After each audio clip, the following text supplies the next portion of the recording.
Welcome back to the channel, everyone. SWR is a React fetch library that makes API integrations super easy. In this example, I will make a simple API integration and show you how to use the mutate function and optimistic updates.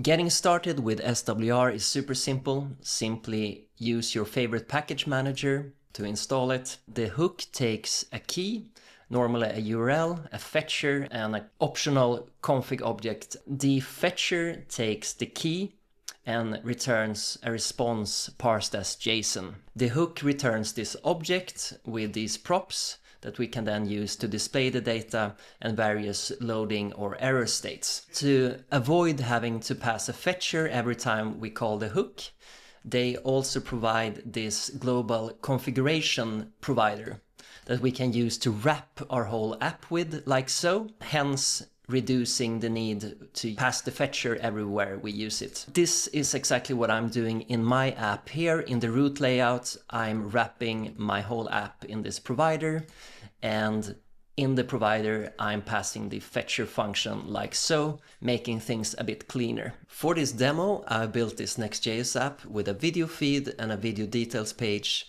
that lets you edit this title.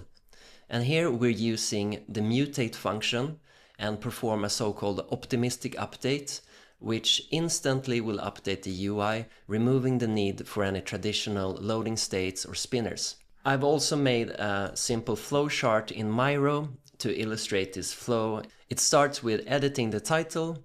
The update gets pushed directly into SWR's cache. We then make a fetch request behind the scenes to the server.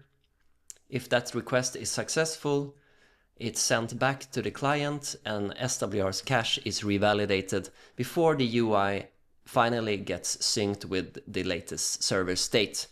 If it's not successful, a rollback will be made to the previous cache state and the UI will also accordingly be reverted. And here in the API route in the patch handler, I'm clarifying this further by appending this verified string to the updated title, and then simulate a 1500 millisecond delay before I finally return the updated video to the client.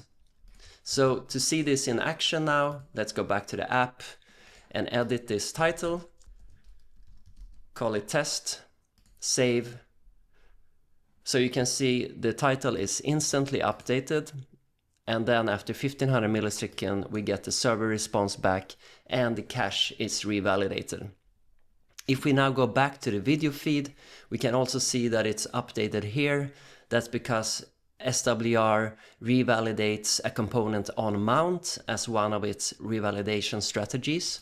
And if I put these two windows next to each other, I go into Champions League, test 2. And then you can see on the left hand side that it's not yet updated, but if I focus this window now, you can see it gets updated.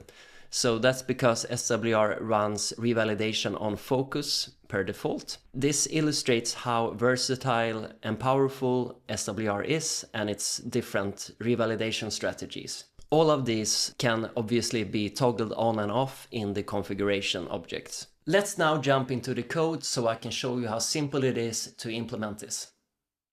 So here in the video feed component, I'm currently displaying some mock data that I'm iterating over here, and I will now switch this out for the actual use SWR hook. So let's start with importing the hook, and here we want to use it like so.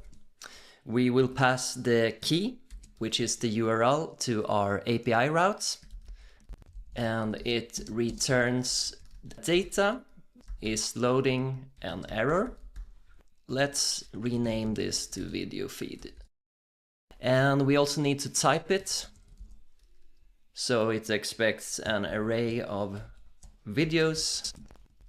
Now we also want to implement the loading and error state, so I prepared 2 components for that already. So if loading, we want to return a loading state, skeleton, video feed skeleton. And if there's an error, we want to, of course, return an error state to the user. Video load error, I'm calling that one. And for this one, I'm passing the mutate function from SWR. So let's now test this out. If I refresh, we're seeing the skeleton.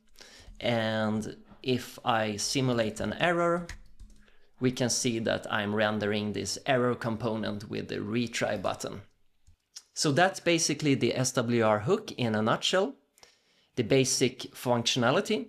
And I will now show you how to implement mutate in a more sophisticated way so we can update the title on our video details page. Before we dive into the specifics, I can just briefly mention that mutate simply means to update something like a state, an object, or an array.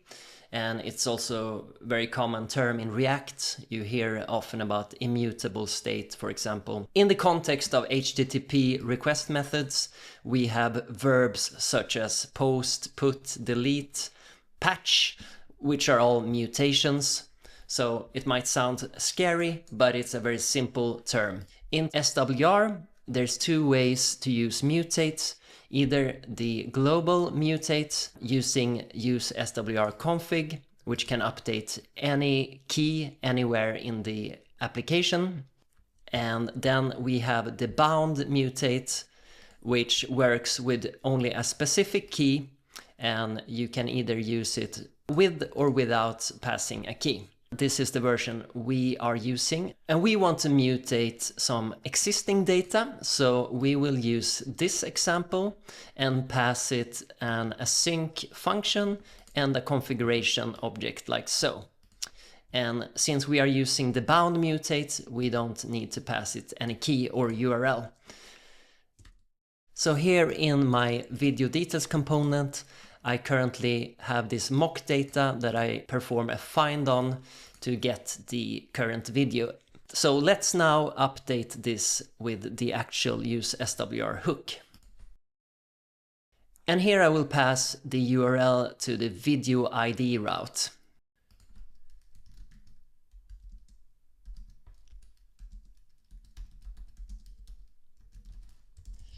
And I will rename data to video and remove this mock data here.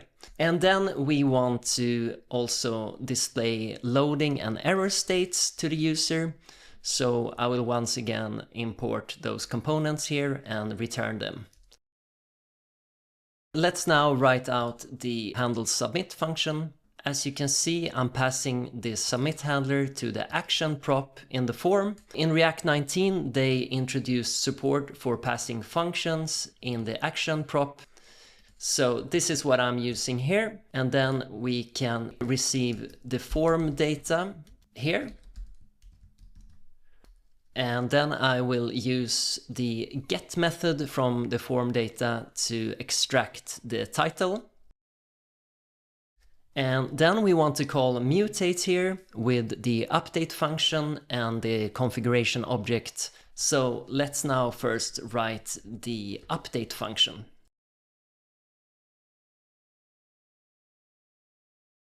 And I will use a patch request here, since we just want to update a specific field. And here we want to send the updated video. And then we will also create the config object here that will take this optimistic data prop that we need to signal to SWR that we want to perform an optimistic update. And pass it the updated data. And we will also use this prop, rollback on error true. So if anything goes wrong, we will make a rollback to the previous cache state. And I will also mute any errors just to keep this example a bit more contrived. And then we finally can call mutate like so.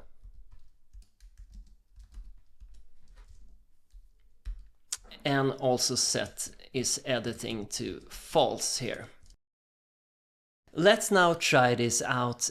If I now edit here, we can see that the UI is first updated optimistically before the server responds and the cache is finally revalidated. So I've used SWR in multiple projects, from small MVPs to large enterprise apps. It's definitely my favorite fetch library. It has a very simple minimalist API, but it's super flexible. Thank you so much for watching, and see you in the next one.